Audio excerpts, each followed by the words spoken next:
आज हम एक ऐसे क्लिनिकल टेस्ट की बात करेंगे जो हर ऑप्थेल्मोलॉजिस्ट के लिए जानना बहुत जरूरी है, और वो है ROPLS टेस्ट। चलिए आज इसकी हर बारीकी को समझते हैं ताकि इसे एकदम कॉन्फिडेंस के साथ किया जा सके। जरा सोचिए, किसी भी इंट्राऑक्यूलर सर्जरी, मान लीजिए मोतियाबिंद का ऑपरेशन करने जा रहे हैं, तो ये सवाल पूछना बहुत ही जरूरी है। ऊपर से तो सब ठीक दिख सकता है, लेकिन अंदर एक ऐसा छिपा हुआ खतरा हो सकता है जो आगे चलकर बहुत बड़ी मुसीबत बन सकता है। और वो खतरा है डैक्रियोसिस्टाइटिस, यानी हमारी लैक्रिमल सैक या आंसू की थैली का इन्फेक्शन।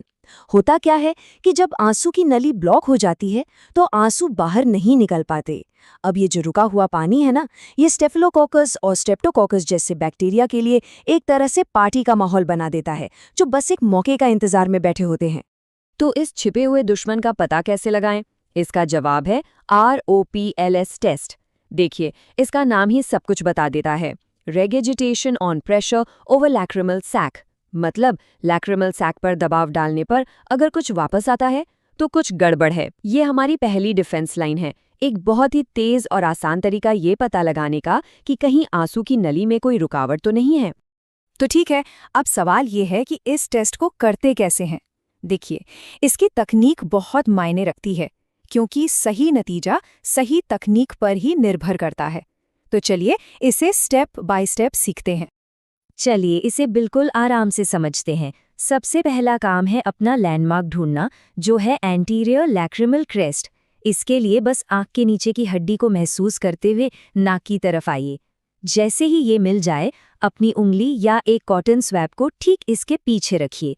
अब आता है सबसे जरूरी हिस्सा।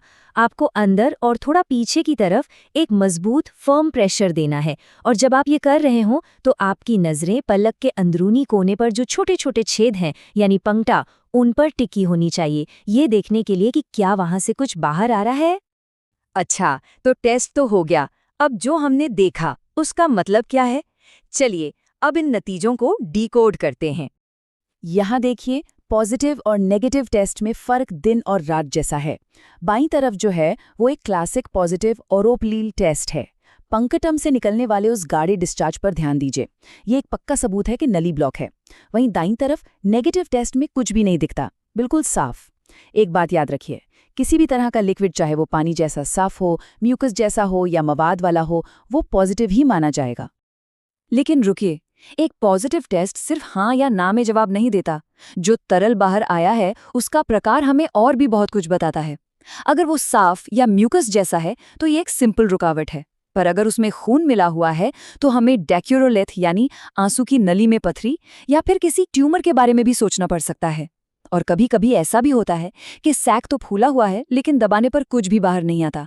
तब हम एनसिस्टेड म्यूकोसील जैसी दूसरी कंडीशंस के बारे में सोचते हैं। कमाल की बात है ना, कैसे एक छोटा सा ऑब्जर्वेशन हमें सही डायग्नोसिस की तरफ ले जा सकता है। अब तक तो RO+ टेस्ट काफी सीधा साधा लग रहा है ना, लेकिन कहानी में एक ट्विस्ट है। इस आसान से दिखने वाले टेस्ट में एक ऐसी उलझन छिपी है जिसे हर क्लिनिशियन को समझना ही चाहिए। तो पहली और सबसे अच्छी बात, इस टेस्ट की स्पेसिफिसिटी एकदम परफेक्ट है, 100%। इसका मतलब क्या हुआ? इसका सीधा मतलब है कि अगर ROPLS टेस्ट पॉजिटिव है तो आप आंख बंद करके मान सकते हैं कि नेज़ोलैक्रिमल डक्ट में रुकावट है। इसमें कोई अगर मगर नहीं है, कोई फॉल्स पॉजिटिव नहीं। लेकिन, और ये एक बहुत बड़ा लेकिन है, यहाँ पर एक प्रॉब्लम है। हाल ही में हुई एक बड़ी स्टडी ने दिखाया है कि इसकी सेंसिटिविटी यानी बीमारी को पकड़ने की क्षमता सिर्फ 54.5% है। मतलब ये टेस्ट लगभग आधे केसेस में रुकावट को मिस कर देता है। तो एक नेगेटिव टेस्ट का ये मतलब बिल्कुल नहीं है कि सब कुछ ठीक है। ये कोट इस प्रॉब्लम की गंभीरता को साफ साफ बताता है। ये कह रहा है कि जिन मरीजों में असल में रुकावट है, उनमें से लगभग आधे मरीजों का डायग्नोसिस गलत हो सकता है अगर हम सिर्फ एक नेगेटिव ROPLS टेस्ट पर भरोसा कर लें। और सर्जरी से पहले ये एक बहुत बहुत बड़ा रिस्क है। तो सवाल है कि एक ब्लॉकेज पकड़ में क्यों नहीं आती? खैर, इसके कई कारण हो सकते हैं। हो सकता है म्यूकोसील बंद हो गया हो, या फिर लैक्रिमल सैक बहुत छोटा और सिकड़ा हुआ हो। कभी कभी तो मरीज अनजाने में टेस्ट से पहले अपनी आंखों को मसलकर खुद ही सैक खाली कर देते हैं। इसे हम सेल्फ ROPLS भी कहते हैं।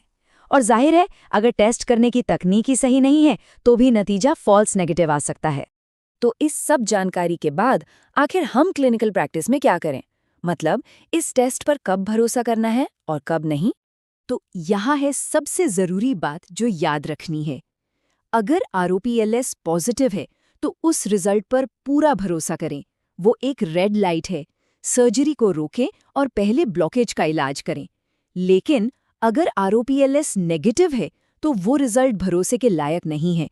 वो ग्रीन लाइट बिल्कुल नहीं है। आप ये मानकर आगे नहीं बढ़ सकते कि रास्ता साफ है। आपको ये मानना होगा कि रुकावट अभी भी हो सकती है। और यहीं पर हमारा अगला कदम आता है। अगर ROPLS नेगेटिव है तो आपको डायग्नोसिस कंफर्म करने के लिए गोल्ड स्टैंडर्ड टेस्ट पर जाना ही होगा, जो है लैक्रिमल सिरिंजिंग। इसमें हम आंसू की नली में धीरे धीरे सलाइन डालते हैं, ये देखने के लिए कि रास्ता खुला है या बंद। ये हमें पक्का बता देगा कि असली स्थिति क्या है। तो ROPLS टेस्ट की ये पूरी कहानी हमें क्या सिखाती है? ये सिखाती है कि ये टेस्ट आसान है, तेज है, काम का भी है, लेकिन ये परफेक्ट नहीं है। और ये एक बहुत ज़रूरी सबक है कि मेडिसिन में सबसे आसान दिखने वाले टेस्ट के पीछे भी एक गहरी समझ होनी ज़रूरी है। तो याद रखिए, पॉजिटिव पर भरोसा करें, लेकिन नेगेटिव पर हमेशा सवाल उठाएं। जाना चाहिए। No.